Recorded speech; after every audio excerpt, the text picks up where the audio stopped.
Gano'n ho iisipin niyang mga 'yan. Abusado 'yang mga 'yan, eh, 'no? Pero 'pag narinig mo ang sinabi ng dating pangulo na, eh, bato-bato lang naman yang mga ganyan, 'no? Okey lang, magiging okey sa kanila ang pumasok sa loob ng teritoryo natin. 'Yun po, mga kababayan. Na sinabi sa arbitral award sa Pilipinas yan. And therefore, the only thing that you need to do is force the recognition and the implementation of the award through diplomatic channels. Yun na naman ang ginagawa ng Pangulo. Pero matigas ang mukha ng mga kakampi ninyo. Di ba? Binobomba ng tubig ang ating mga barko sa loob ng ating teritoryo. Hindi yung kikilingan mo, tama ba ang Tagalog ma'am? Kikilingan mo ang isang foreign power, papapasukin mo ang mga Hindi kumiling ho doon ang Pilipinas, mga kababayan, dahil ho patuloy pa din po na nakikipag-ugnayan, nakikipag-usap ang Pilipinas ho, mga bossing. Paggitna, pagbalanse muli yun dahil ang ginawa ng dating Pangulong Duterte, inihilig tayo, inilin tayo sa China talaga. Balansehin natin. Di ba? Kulang ang Pilipinas ng mga sandata, etc. para ipag-idepensa ang ating bayan. No? Ibalik natin kung ano yung meron tayo. Gumitna lang tayo, no? Patuloy pa din ang pagiging diplomatiko ng Pilipinas, so mga bossing. Style ng foreign power sa bansa mo na alam mong kinaiinisan noong kalaban niya na wala ka namang kinalaman sa kinaiinisan ng kalaban. Eh, alam naman pala na walang kinalaman, eh, di ba? O, bakit sila manghihimasok? Bakit kailangan nilang kailangan ang depensa nyo hindi malakas, ha? Dapat ganito lang. Wala naman tayong pag-aawayan, eh. Di ba? Diplomatiko, nakikipag-usap naman kami sa inyo ng may diplomasya, eh. Bakit babawalan nyo kami? Eh, kaibigan din namin ito. Di ba? Eh, dahil makukulit kayo, sige, papasukin lalo namin yung mga missile na yan. Ilagay namin yan dito. Para kapag talagang makulit kayo, eh kahit papaano naman. May depensa kami. At take note, mga bossing, ang tanong,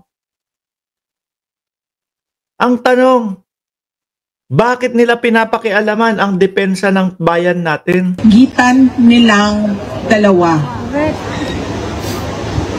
That is not independent foreign policy. Yung problema natin sa West Philippine Sea do not make up our entire relations with China. Maayos tayo. 'Di ba? Madiplomasya tayong makipag-usap sa kanila. 'Di ba? Pero sila, puro propaganda ang ginagawa. Puro kasinungalingan ang ginagawa. Ipamumukha sa buong mundo na tayo ang nangunguna. Kaya nagkakainitan sa West Philippine Sea. Walang katotohanan yun. Ano po? Kaya nga ho, galit na galit yung Congress nung nagsalita ano ba yung putang ano ba pangalan nun? Si Lopez? Na nagwa-water cannon din daw ho tayo, mga kababayan, sa China? Tinanggal na siya sa umbrella ng National Defense. Saan niya hinihila ang pinagsasasabi niya? Mabuti nga ho, tinanggal, eh. Dahil yung mga naririnig natin sa kanya, mga bossing, eh, baka, no? Ako, naiisip ko, baka siya nagbabato ng impormasyon sa China kung ano ang taktika ng Pilipinas. And so therefore, there is no reason for you to lean towards the US. Walang lean. No, nasa gitna lang. Nasa gitna lang. Eh, bakit sinasabi nyo ngayon? Sinasabi ho nila, mga bossing, nakalin tayo o nakalin ang Pangulo sa US. Bakit sinasabi nyo noon? Pinagyayabang nyo nung nanalo si Trump. Sabi nitong mga to, naku po Trump, naku Bongbong Marcos, ayan, tatanggalin ka na ni Trump Di ba? Sila ba to? Huwag natin pong pag-usapan si Bato, baka matakot na naman sa ICC. Di ba? Sabi nila, nako, yari ka, Bato, panalo si yari ka, Bongbong Marcos kasi panalo si Trump. Kung nakalin ang ating gobyerno sa US, o paano naman tatanggalin ni Trump yan? Ang gulo, di ba? Si Batorni, You have to always stay in the middle because you are not a part of the bigger conflict. Hindi ba nasa gitna ho tayo ngayon? No? Linagyan lang ho natin ng mas matibay kahit papaano yung ating depensa dahil po sa ginagawa ng China. You always stay in the middle. You are friends with US, yes. You are friends with China, yes. And why not? Diba? And we are friends with Australia. Kung sakali, mga kababayan, friends tayo, China, lagay lang namin to dito ha, papasukin namin ang US dito sa amin din. Sa Pilipinas namin. Ano naman masama? No. Wala. Mga bossing, gitna lang. Pero ayaw ng China. Bansa natin to, bakit nakikialam? Very good bilateral relations with Australia. In fact, we want to take it to the next level and forge stronger ties with Australia. And not just Australia, with other countries as well. So, sabi sa iyo ni Rosewin, Isidro, walang sense ang pinagsasasabi mo. Sabi sa iyo ni Princess Paris, nakakapagod pakinggan ang boses ni Sarah. I do not understand why is our independent foreign policy lost in the discussions. Hindi ko ho nakikita yun, mga kababayan. Dahil sa kabila po ng pagpasok ng Estados Unidos at pagbalik ng Estados Unidos, nananatili po ang bansang Pilipinas na madiplomasyang nakikipag-usap sa China. Sila po yung laging nangunguna po, na bumobomba sa Pilipinas. Dapat niyan, kaibigan mo lahat. Yes. Huwag kang... China ang ayaw makipagkaibigan. Walang ang kilusan nila. Traidor ang kilusin nila. Di ba? Traidor ang kilusan nila, mga boss. Tumampi. Dahil hindi mo naman problema ang problema nila. Hindi mo naman away ang away nung isa. Saan mo gagamitin yung missile? Sino ang... Ayaw ni VP Sara sa missile. Saan mo gagamitin yung missile? Ano po? Pero mo, binobomba ka ng tubig, paulit-ulit. Ayaw nyo minto. Sige, lagay lang namin dito.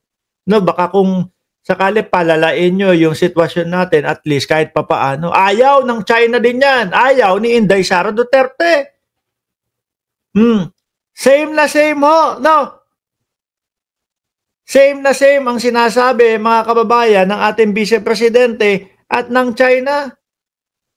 Pareha silang ayaw ng missile na nandoon po sa ating bansa. Sino ang higira sa Pilipinas? Sabi nyo, China. Dati, di ba sabi ng mga DDS, nilalagay tayo ni Bongbong Marcos sa giyera. Sa China. Tinatakot nyo nga mamamayang Pilipino, di ba dati? May nangyari ba? Wala naman. Nagkaroon lang po ng pangil, mga kababayan, ang Pilipinas laban po sa China. Ngayon, kahit anong sabihin nila, hindi nyo kami mapapasunod. Independenteng bansa kami. Sariling bansa namin ito. Hindi nyo kami pwedeng pakialaman kung ano man ang maging depensa namin. Di ba? Diba? Tanggalin na lang natin yung missile, Inday Sara Duterte. Dahil galit dun yung China. Ayaw nila ng China. Ayaw din ni Inday Sara Duterte. Dapat yan, balanse lagi yung foreign policy. Balanse ang Pilipinas po, mga kababayan. Balanse po. At hindi po nawawala yung pagiging diplomatikong bansa natin, mga bossing. Sabi ni Belia Mamaklay, alisin mo na yan, Idol Mark. Nakakasira lang ng araw ang babae niya. Inalis ko na ho, mga kababayan. At ganun din po ako. Magpapaalam na po ako sa inyo. Walang pakialam kahit anong bilhing pandepensa ang ating gobyerno. Correct po yan. No? Bansa natin ito. Siyempre, natural lang po na normal na idepensa po natin, mga bossing, ang ating bansa. Sa nakita at narinig po natin, ayaw po ng Vice Presidente ng mga missile. Para ho sa akin, yun din po yung nirereklamo ng China. Siguro, ipinarating lang po ng Vice Presidente sa atin na ayaw din niya ng missile. O baka, magsalita ka naman, no? Ayaw namin ng missile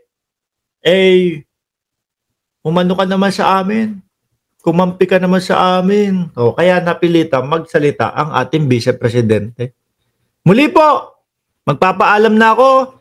Maraming salamat. Huwag niyo kong kalimutan na paki-share ang ating mga live, paki-subscribe ang ating channel, at pakipindot po yung like button. Maraming salamat and God bless po sa ating